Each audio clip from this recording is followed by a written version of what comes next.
Exploring theology, doctrine, and all of the fascinating subjects in between, broadcasting from an undisclosed location, Dead Men Walking starts now.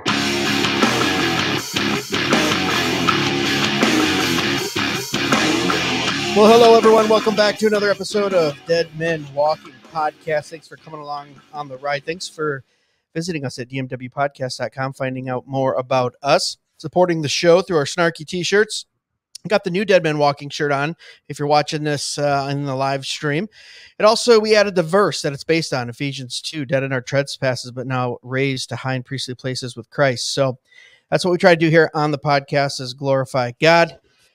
Oh, I just got back from a camping trip in northern Michigan. That was fun with the family. I had my brother and sister there. My dad came up and visited for the day. We did some steak tips and grilled out and did some swimming. So I'm still in recoup mode.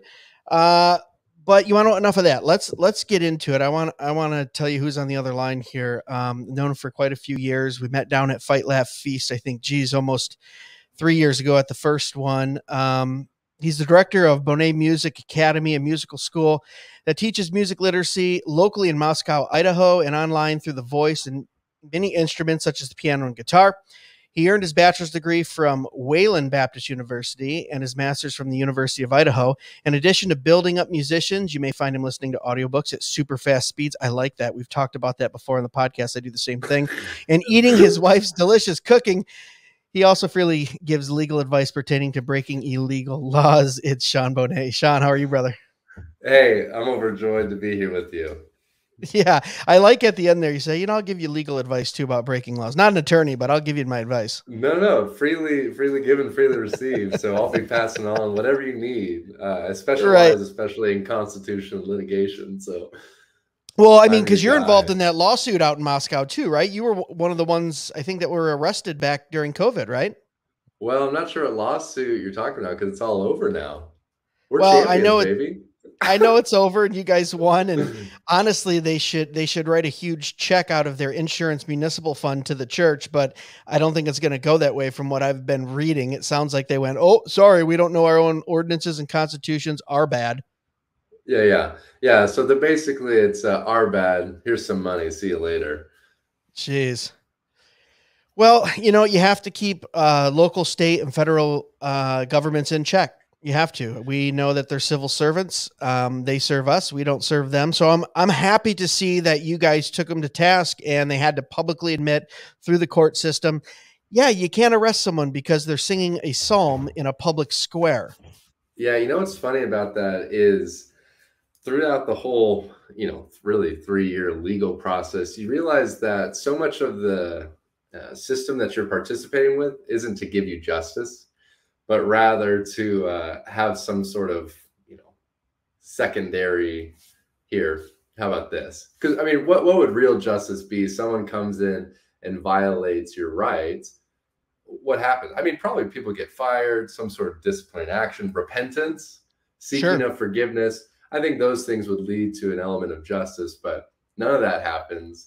None of it ever really happens in, situations like this. And so you just kind of settle for some cash, which is like, very anti-gospel. I think that'd be like, if you yelled at your wife and kids and say, hey, but I still love you. Here's a boat. Yeah. I mean, there's really kind of break apart like that. Yeah. We won't spend too long on this because I want to talk about your music academy as well, but there's only a few, first of all, in the last 15 years, politicians, elected officials have, they have no justice is served to them. They can do pretty much what they want. And then there's really no, what's the word I'm looking for? There's really no disciplinary action for them. They get voted in again. They don't get censored or, kicked out. And it's a really sad state of affairs to show kind of the class system that we have when it comes to the political elite going all the way up to presidents.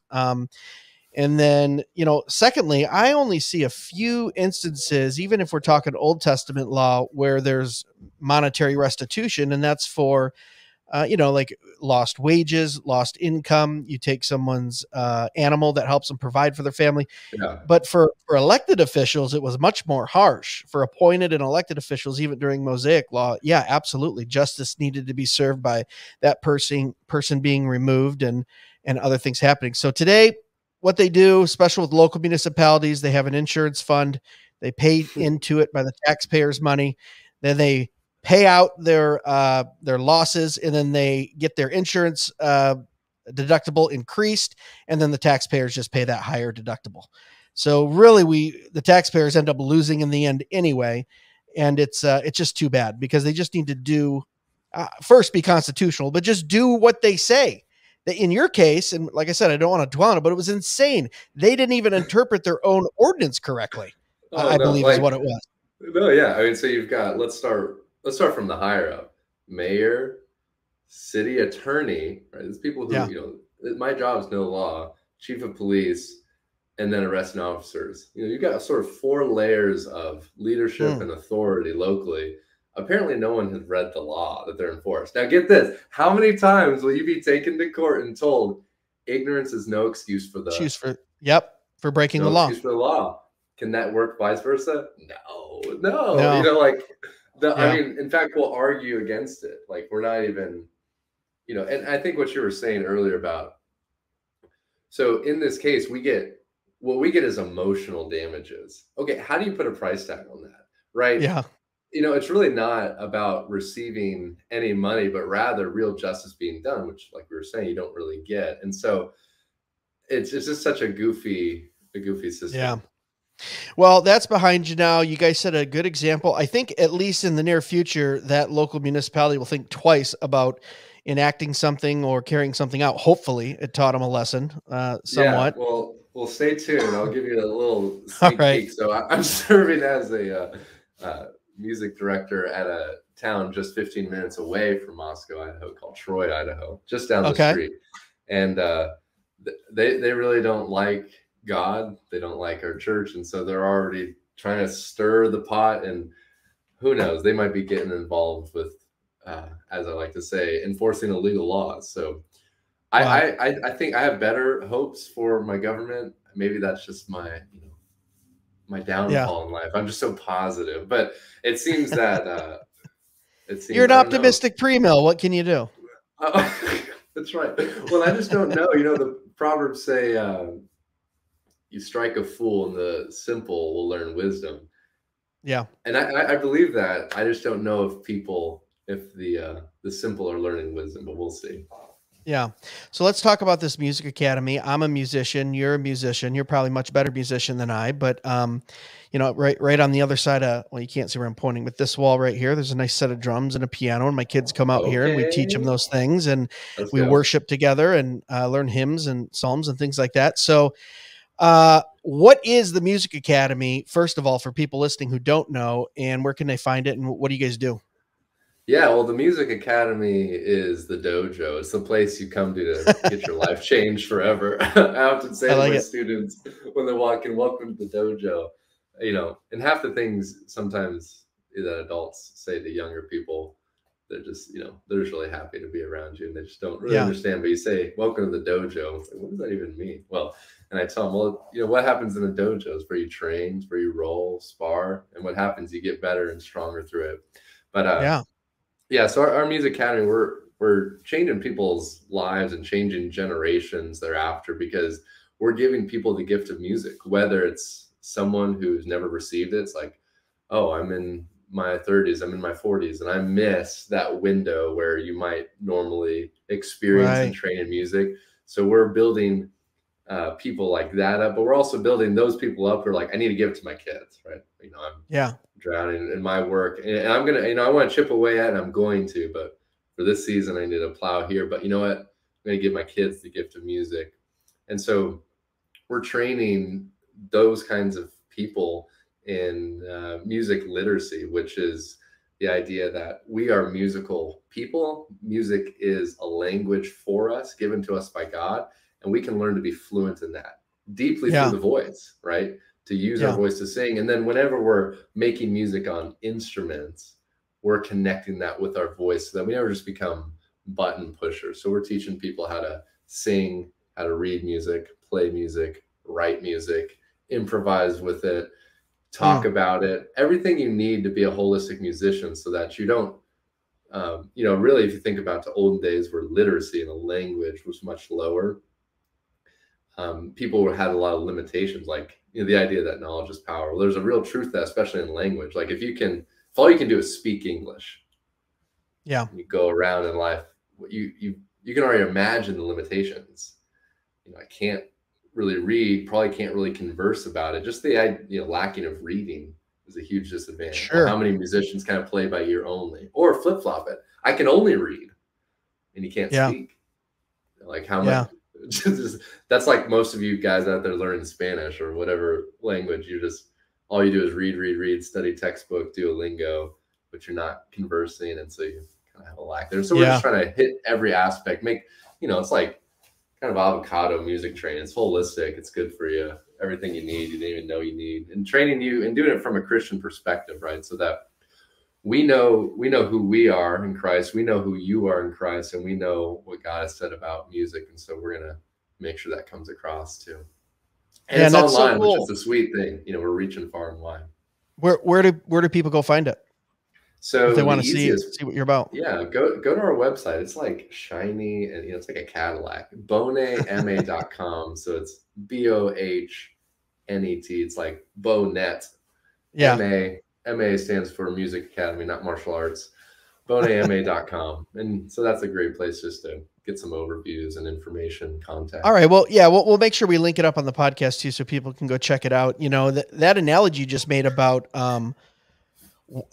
speaking and reading, I never really put that together, but that is such a great analogy. When I was learning piano, my teacher taught me how to read music, but I loved playing by ear because it's just more fun. There's not that much discipline involved. You can just sit there and figure it out.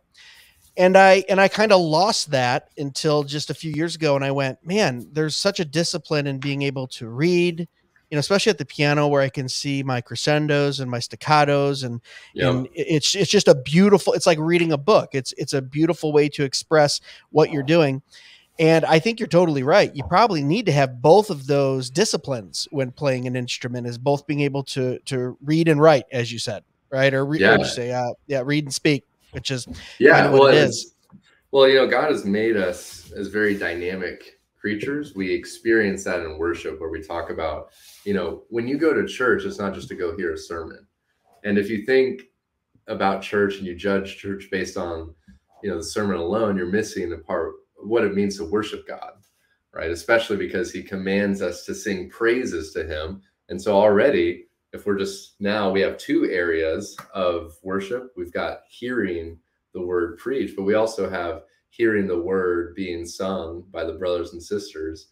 But like we have to lift up a heavenly chorus. And so we already see there's a dynamic action going on in worship. We see that there's a dynamic action, how God made us. We have eyes, we have noses, ears, and mouth. And so these are all literacy outlets. I can hear and understand. I can see and understand. I can speak, taste, and understand. I can smell and understand. We don't have a lot of smelling of music. That's where the post mill is going to take us, Don't you throw that free mill? I don't know, man. Slide that in earlier, don't you? I saw you slide. I think I know. Back for that, right? I don't know. I would say I walk into a room and it's got a nice set of vintage maple drums. I can definitely smell music. It'll get me hyped. You know what I'm saying? Oh, or an old Kurzweil keyboard. You know what I mean? Or piano. So, no, I get it. Open up that hymnal. Put your nose in that hymnal. You know how it is. Oh, dude. My kids make fun of me because I smell my books all the time. Yeah. New books, old books. I just love the smell of it. I don't know if it sounds like you're already disqualifying yourself, but I open up a book, my nose is going right there. Is that like picking your nose? Is that like, no. Is it just weird, or like, can everyone do that? It's no big deal. It's a sign of intelligence. Okay. I just made that up, but that's what I'm saying. Yeah, no. I said it. This is the consensus. All right. You need to read, touch, and smell your books. Absolutely. I like that. So what kind of stuff do you do there? A couple more questions on that, and then let's get into like the power of music too, both spiritually and, throughout the world. But do you do vocal and instrumental at the Academy? Yeah, that's right. So our tasty package that we, wrap up and present to you is is like a voice. The most popular thing is do like a voice piano combo. So voice is the most important instrument that we have on this earth. And then I think the piano is the second most important. May not be the one you like the most, but it's the most important because it's so strong. It's such like a leadership instrument. It can do so many things. And so when you come and study with us, we're training the voice, making sure that it's strong, making sure that it's proficient. It's not kind of like voice lessons. Sometimes you can, maybe you've had this experience, you know, in a private voice lesson or a choral setting, or you've seen whatever, you know, television, internet thing where it's like, I need more space. Ha, ha, ha, higher, higher, you know, and da, da, da, da, da, da, da, da. It's not so much of, there is technique, like this is what you need to do to, you know, sound good. But everyone, and I tell this to students, whether, you know, children mostly who we have, or adults too, like, you have a good voice. Even if someone like, I can't really match pitch, or I'm not super tuneful when I'm trying to sing a melody. Yeah. Everyone has a really good voice. Now, some of these things, like if you're not matching pitch, this gives the illusion that you don't have a good voice, but it's still quality there. It's like if you take a beautiful car and it doesn't run, is the car ugly? No, it just needs to be tuned up and fixed. Sure. So everyone has a good voice that they can keep taking to the next level through like more technical study. But I'm just about like, let's sing, you know, folk songs, whether it just be like American folk songs, things that are simple, that are kind of more elementary based. But it's like, if you can't sing, guess what? I'm not going to give you a super hard song that you can just fail over yourself. I'm going to give you something simple. Right. But then we also have the folk songs of hymns. Like, you know, to us, it's kind of challenging music, but it's meant to be music for everybody. Like, no matter who you are, if you're a mechanic, psalms and hymns, 4-part harmonies, fuguing tune, that's for you, you know. So we're teaching people to go for it. No, I say, you know what I've noticed too, is people who learn on hymns and psalms are basically starting in an intermediate to difficult level, because if you look at the tunes and the melodies that they used, much more intricate than our 3 or 4 chord in major C kind of Hillsong, Jesus is my boyfriend worship songs out there. Right. Yeah. So it's like, you learn on those. If they ever go to sing a modern worship song, I'm putting it in air quotes, you go, oh my gosh, it's almost boring, simplistic. It's dull. I think the Lord wants us not only to glorify and worship him in voice, but the melodic music should bring us in, and we should be able to go, wow, I can even see the glory in that arrangement and those chords and that structure. Not that we worship the music, right? We're worshiping the creator. But I've found even the more intricate putting together of psalms and even older hymns find you in a place to where you can become more musically inclined, just because you're using something that's maybe the next level up than just a real basic. That's just my thought. But what do you think? Yeah, and you're being taken somewhere when you're singing songs that are heavy in our Christian tradition, right? You know, as Protestants, we can be wary of the idea of tradition, but tradition is a good thing when received rightly, just like anything, right? Everything that's received with thanksgiving and prayer. And so music tradition, like, we've got men and women even, that's kind of the glory of music, is the strong contribution that can be made from all God's children, is that we've been given such musical depth and Christian poetry through it. Yeah. Not only to train us, you know, this is the sound of the church, which the church should have its sound. It should have a distinctness. You should hear something and be like, ah, yes, that's a Christian hymn, you know, like stylistically, right? So like, people have labored in that heavily, but they've also then labored in this quality poetry to give you beauty and new sight into the life that you're living. And so capturing those things just makes a whole lot of sense. Like, even if you're just receiving it by rote, like, hey, Greg, let me tell you about this song, and I sing it to you, and you're like, oh, I like that song, you know. But then we're taking you somewhere with what's written.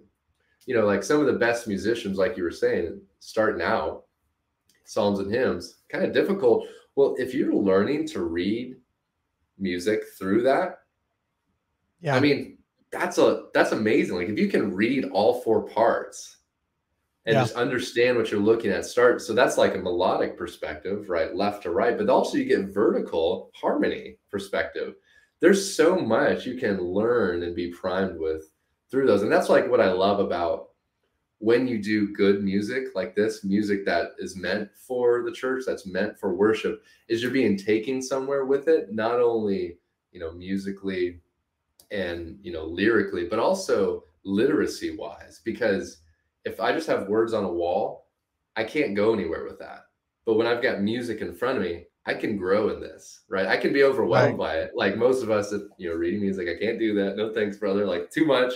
But you can go somewhere with that. And you want that. You want that with God. You want that with church. You want to feel like it's bigger than me, and it's not only in history, but also in skill that's being refined.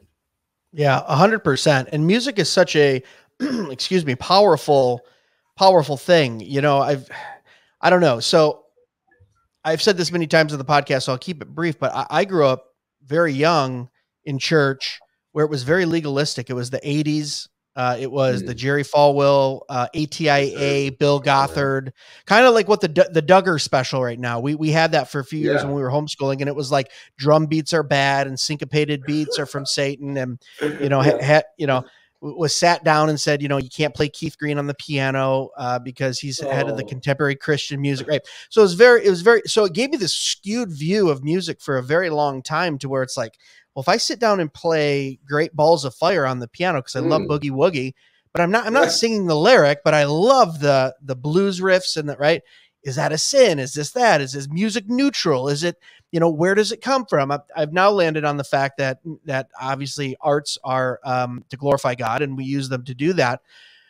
But music is a very powerful thing. And I want to talk to you about this because we see it in the secular. Music is used for all kinds of, we can get off into the weeds if you want, into, enchantments and spells, and they in beats, but it's used to push forward a secular agenda. Obviously, music was created for us in worship, to glorify and worship God. You even look in the Bible, and some would even interpret and say, Satan was the angel of music, or beauty of chords and music. And then you think, the only angel in heaven that thought he could challenge an almighty sovereign God was the one that created beautiful music. That seems to be a pretty powerful thing. So we see the power of music. Maybe speak to that for a little bit in your experiences. Obviously, we spoke to it a little bit in the church and what we do in worship. Do you see music being used as a powerful weapon outside of the church? And how do we even combat that as Christians? Yeah, there's no doubt that music is powerful. Everyone knows this innately, right? Like, I get this one feeling when I hear that one country song, it brings me back 20 years. Or, what do you think when you hear Amazing Grace, played on the bagpipes or something like that? It's like, when you hear that, it's just like, I've got goosebumps thinking about it. Like it takes you somewhere, it takes you somewhere holy. But also you have music that takes you somewhere fun, and you enjoy that. So, we have in scripture, and we have, from the ancients, and we have from the church fathers, and we have from the reformers, all speaking to the power of music to lead emotion and have sway over our spirits, right? So that's just a non-negotiable. And so what that can mean is it can be fitting for many types of circumstances. So you can have music that is powerfully enhance the worship of the triune God. And then you have music that can powerfully enhance a wedding ceremony, a funeral ceremony, a Good Friday night. All right, summer, we got the beers with the boys, maybe some guards breaking out. What music are you going to play there? We can sing a hymn, but we can also put on something fun in the background, or music that enhances a dinner party that's really formal. And then you have music that can enhance a dinner party that's more informal. Sure. Right. So music's going to come around and powerfully take what you're doing to the next level, and it's going to speak to it. Right. So if I play something that's not fitting for the occasion, then my music's not speaking for me. Or like if I show up to church in whatever inappropriate, clothes, or if I show up to a wedding in whatever inappropriate clothes, that's speaking. And so there's power there. So we know that music can have sway over our emotion and our spirit for good or ill, mostly related to fittingness. And that's kind of this next idea of what you were saying about, is music neutral? Can Christians enjoy the boogie woogie? It's like, yes. I mean, it's just like a classic thing. Everything has to be received with prayer and thanksgiving. Everything has to be received with intelligent and proper order and place. There's a place for a t-shirt. There's a place for a collared shirt. There's a place for a collared shirt with a tie. There's a place for a tuxedo. And there's a place for everything in music too, because you're supposed to be normal with music. Just like you're supposed to be a normal person, you're supposed to be normal with music. And so what do I mean by that? If you are like, no syncopation, no backbeat, no electric guitar, that's not normal. Right. That's not being, and likewise, like, think about it like this. If every conversation you have with someone is like a gospel conversation, like, I've got to turn the conversation and share the gospel with them. That's just not normal. Now, that's someone who's coming from like an independent fundamental Baptist church, where that was me. Like every time is, share the gospel, turn the conversation. Okay, but that's different than thinking, I want every conversation to have the aroma of Christ. Yeah, as you go out into the world. Yeah, that's right. Preach the good news. The power of God and the power of his word can be present in every conversation I have, whether I'm talking about politics or grass, or music, or, what's the best flip-flop option. But that doesn't mean, and now, did you ever think how the two thongs of a flip-flop come into one, kind of like the two natures of Christ, but he's still one person, non-divided. It's like, you just like insert awkward Jesus juke here. And so anyways, we don't have to be so Jesus jukey with our music too. We just know how to properly order things. And it starts with doing, church music and family worship right.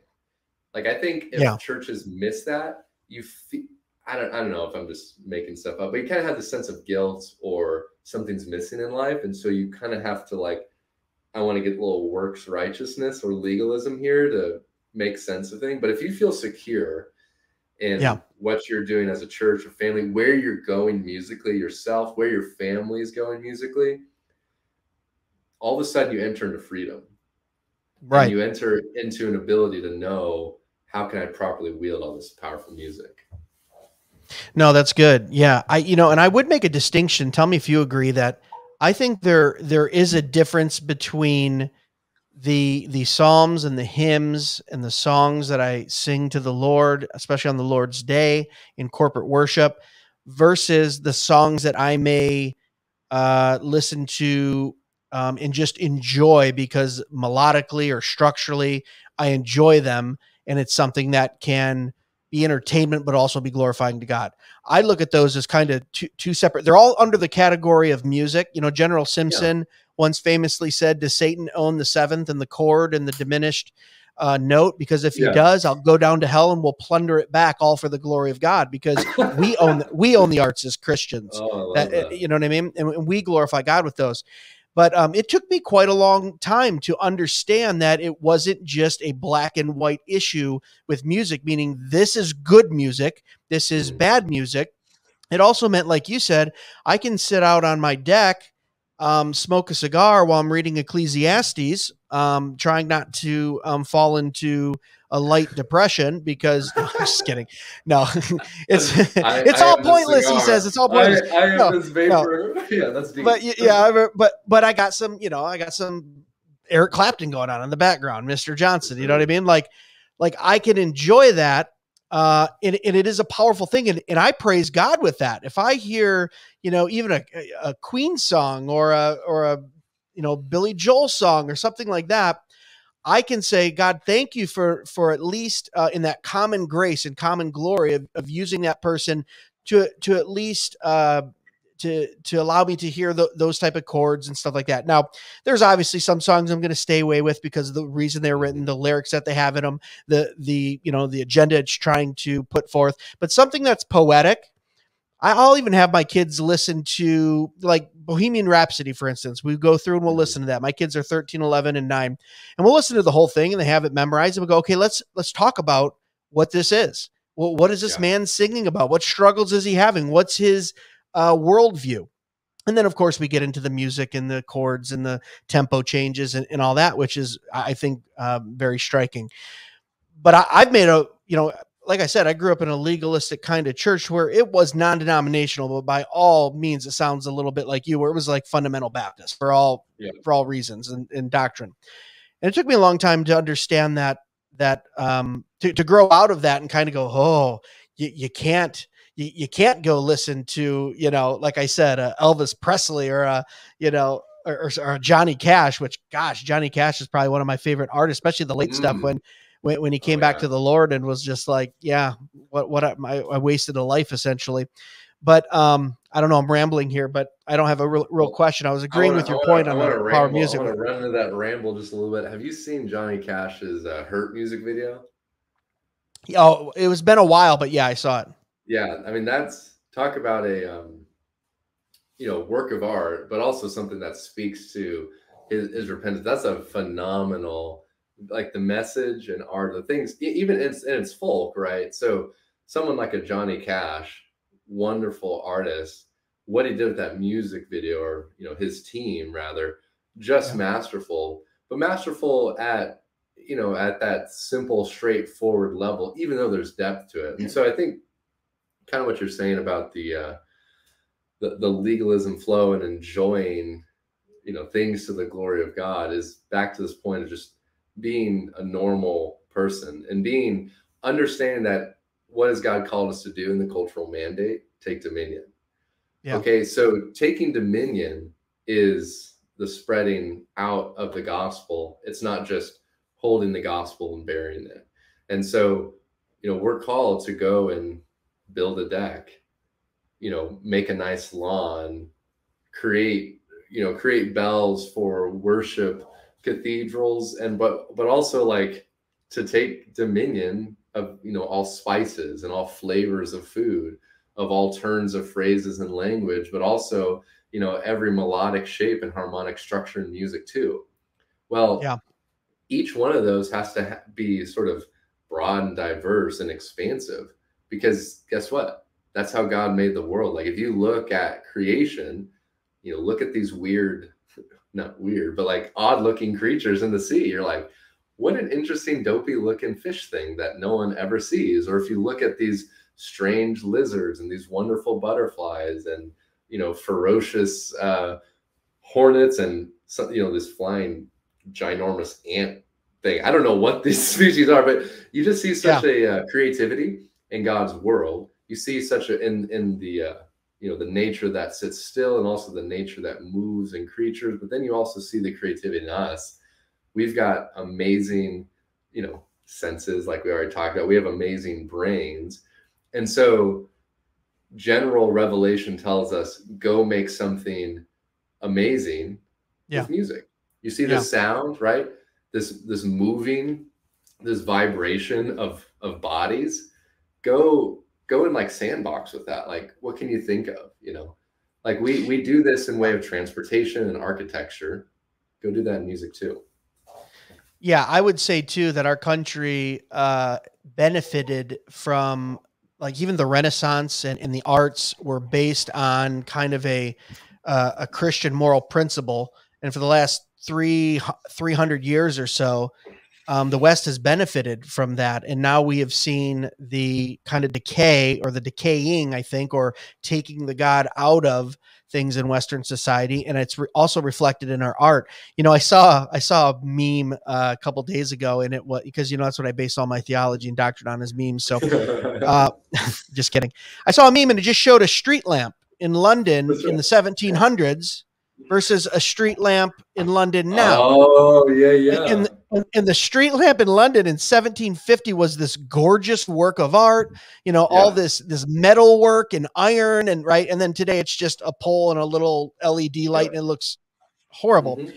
And you just go, wow, because music and art reflects the glory of God in everything it does. And in so many ways, we could have a 2-hour podcast just on, if you understand music theory and you start looking at how there's math and God interwoven into music, and how the pentatonic scale is universal. I don't know if you've ever seen videos on that. There's a gentleman that goes around and he'll He'll just say one note and then give a second note, and then he'll hop on the stage, and the whole audience who has never met him and doesn't know what he's doing automatically knows what notes to go to because of that da da da da. Right? It's built into us. We just know it. So there's a very universalist thing about music as well too. And when I say universalist, I'm not talking theologically. I'm talking God created us a certain way, created music a certain way. Obviously, it's to glorify Him. How do you think a believer who isn't musically inclined, someone comes to your academy and they go, I'm a believer, right? Church member, whatever, friend of a friend. I have zero music intuition. What would you say they're missing, and where would you start them on their musical journey on how to, I would say, even see God in music? Yeah. Well, the first thing I would tell them is that they're not missing anything. Really, Okay. like there's nothing wrong with them, and they're not missing anything, save maybe like, I wish I would have started earlier, right? Like Right. that's kind of the beauty of how God made us. He's a musical God. He sings over us. He commands us to, be musical. And so he's put that within us. He's put language in us through, verbal English, Mandarin, but he's also put the language of music in us. And so it's just like he gave you a bicep. Everybody has a bicep, unless you have some very odd, rare medical case. Like one of my favorite things to dispel is this idea of tone deaf. You don't know anybody who's tone deaf. You probably know more people with rare diseases than you know people who are tone deaf, because a small percentage of people are tone deaf. Now, you can have a person who's like my ability to match pitch and to sing a song, and people are, like, boo, your family boos you off the stage or tells you to stop singing. Maybe that's where you are, but that's not because you're tone deaf. That's just because you're out of shape musically. Right. That's because, it's like looking at a toddler, little baby that can't walk yet and be like, there's something wrong with it. Anyway, moms do this all the time, or parents. It's like, I just don't know. They're not doing this or that yet. Something's wrong with them. And there's nothing wrong with them. Like they were made to walk. They were made to talk. They were made to use their fine motor skills. And so we're all that like musicians, but there's, some of us are 40 and toddlers musically. Yeah. So there's nothing wrong with you. It's just like, we just have to develop what hasn't been developed yet. And so where does that begin? Well, it kind of starts with that encouragement. So much of being a music teacher, especially to adults, especially to children, is giving them confidence, is giving them encouragement in this task of making music, because it's very intimidating. There's so much to learn. Think about all of the words in English. Think about all of the conversations, the lectures, the books you've consumed. It's a lot, right? Well, there's a lot to learn in music. There's a lot to do in music. There's a lot of things that you can't do yourself yet, but that's the point, yet. And so it starts with encouragement, like God is musical. He has made you musical. There's nothing wrong with you. You can do this. We just have to start on the right course, get some discipline, and basically lose musical weight, right? Yeah. Generally, everybody, even if you're overweight, you think like, oh yeah, I'm fat, but I can lose weight. It might be hard, but I can do it. It's the same thing with music. So it starts with that kind of confidence builder, encouragement. And then we jump right into the voice. We need to make sure you know how to explore your voice. Your voice is a very huge terrain. It's like the United States. There's so much, you can do so much with your voice. Now, can we focus in and, harness and channel some of the main things like high and low? Can we explore that to get you comfortable, and then get you to a place where you can match pitch, and then get you to a place where you can sing simple songs, and then complex and complex. And then the voice is working. Now, how about those ears? Can you hear do do? Which sound was higher, the first sound or the second sound? The first sound was higher. And then so you kind of, all right, I get my ears involved, right? Training that literacy outlet. And so then we're writing stuff down. We're writing music down. Oh, you heard that? Well, guess what? That high and low sound, there's a symbol for that. There's a name for that. Yeah. Ta-da, here you go. Starts out super binary and simple. And then you're reading it. And then you just grow in all those areas. That's kind of like the where I take people. And that's all good too, because there are some people that I've met that have said that, oh, I'm tone deaf, I can't do that. And then it's like, if you just sit them down with someone who knows how to teach them, they go, oh, wow, I can carry a tune. Now, sometimes it's frustrating. It might take someone a couple years versus someone 3 weeks, right? There is Mm. different levels of where you can catch on and kind of some train quicker, just like, some in the gym. I got a friend that he can gain weight and lose weight at will. I think I'm going to be 20 pounds heavier this summer. Oh, I'm going to get back in shape with a six pack. Yeah. 3 weeks later, he's all ripped. You're like, what the heck, man? I wish I could, right? I could do that. Yeah. So there's that. But it's also interesting, and I think you might agree on this too, for those listening, if you're thinking about getting into some type of instrument or vocal, you start to realize how they're all kind of interconnected as well too. It's like, if you start with vocal and you're learning scales and you're learning how to, there was one thing where it took me 3 years to really do something with my voice. And then I talked to a voice teacher. I've never had any vocal training. And he went, oh no, you just do this, tip up, go back. And I go, oh my gosh, that would have saved me 3 years of trying that if I just went to an expert who said, there's a technique for that. I thought I discovered something in my voice. He goes, oh no, we teach that. That's how you do it. But they're also interconnected. I always tell a funny story too of, I grew up playing to a metronome. My dad would smack my hands if my arpeggios were offbeat, right? But I had that tick, tock, tick, right?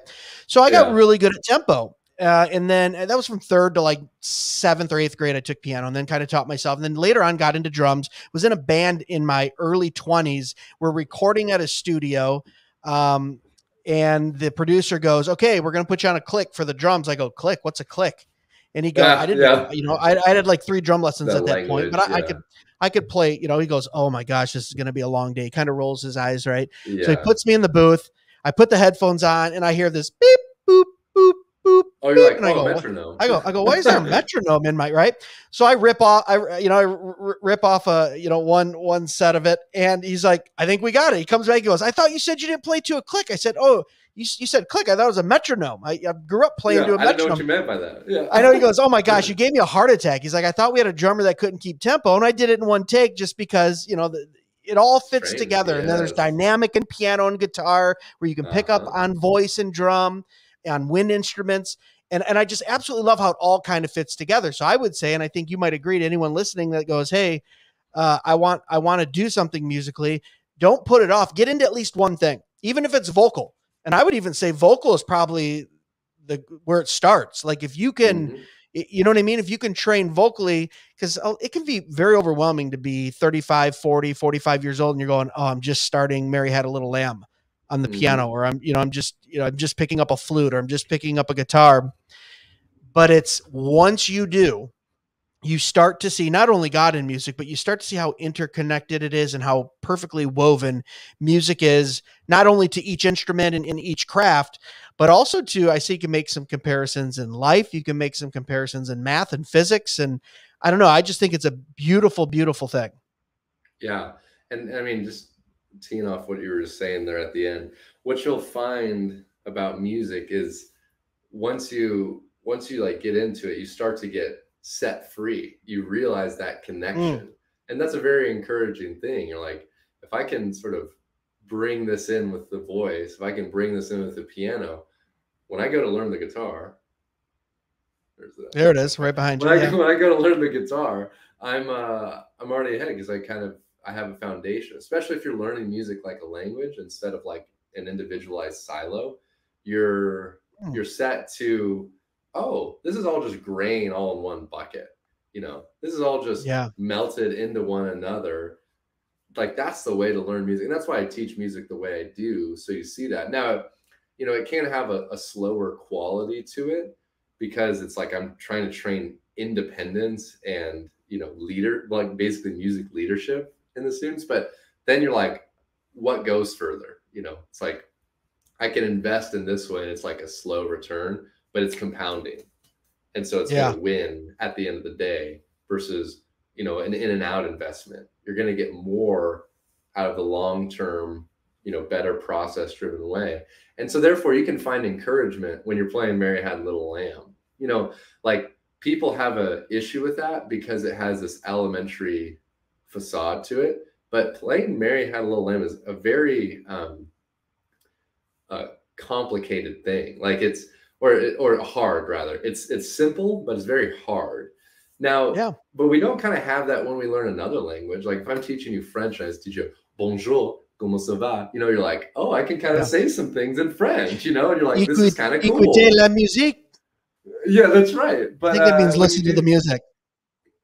Yeah, I figured I'd throw that in there. It's kind of écoutez la yeah. musique, right? La musique. Yeah. Okay. Écoutez, Okay, I was close. Figured it was appropriate for the episode. Go ahead. You're on a flow there. Way to French it up, boy. So when you French it up. I'm gonna start using that.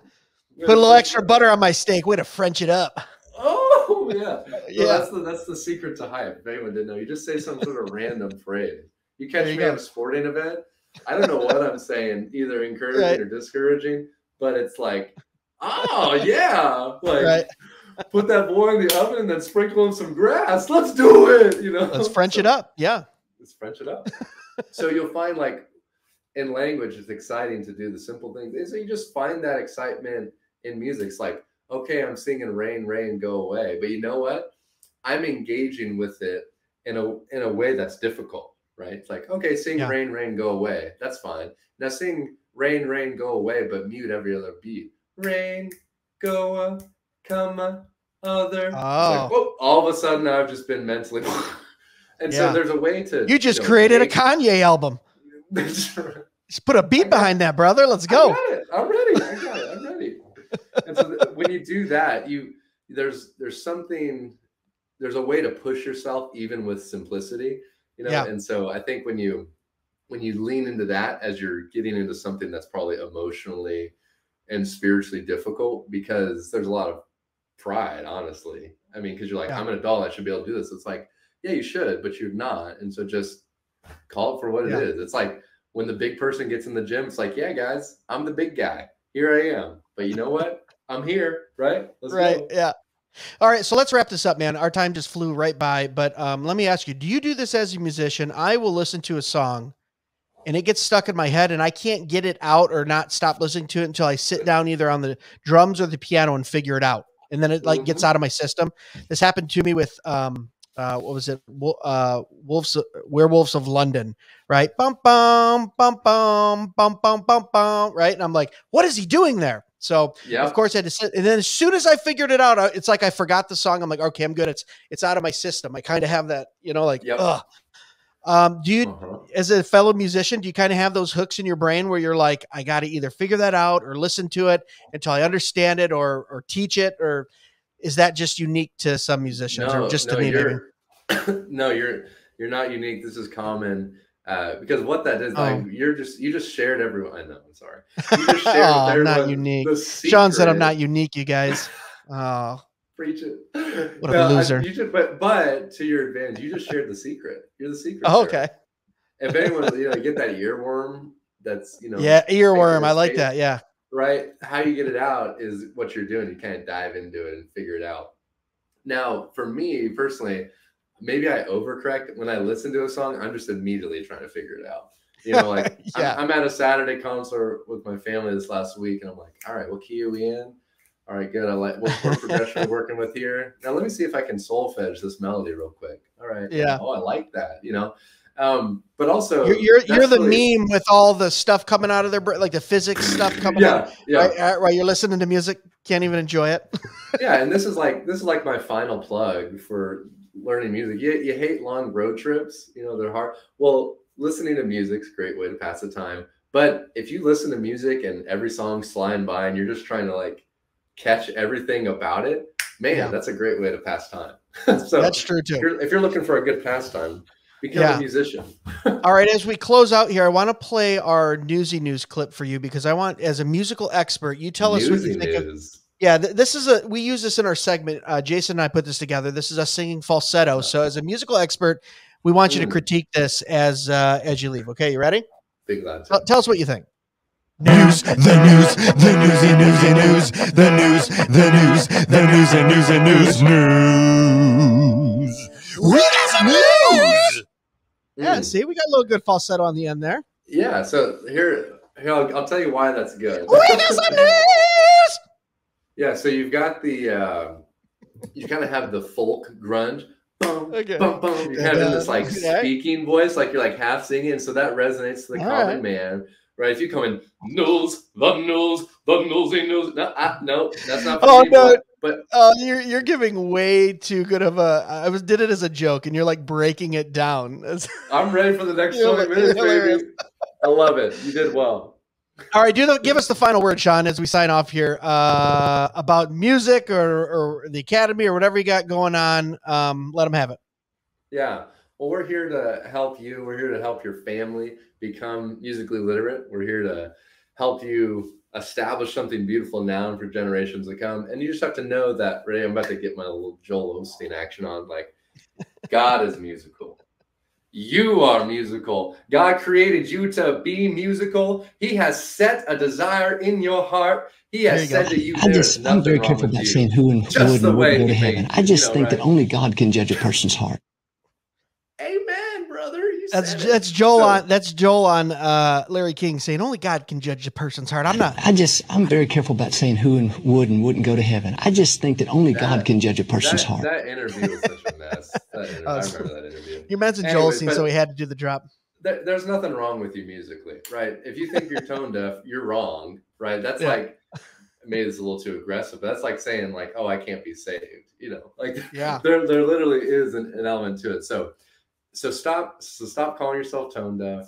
Stop discouraging people who are, if you've ever called call, hey, Sally, I'm sorry in, ninth grade choir when I said, have some musical repentance.